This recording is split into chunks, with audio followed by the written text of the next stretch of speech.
ఒక్కసారి చూస్తే చాలు ప్రేమతో కలిసిపోయే మనసు.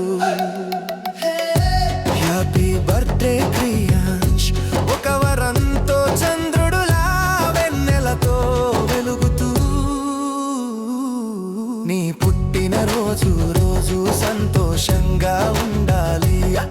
అమ్మాయి పాడవే పాటలు ముద్దు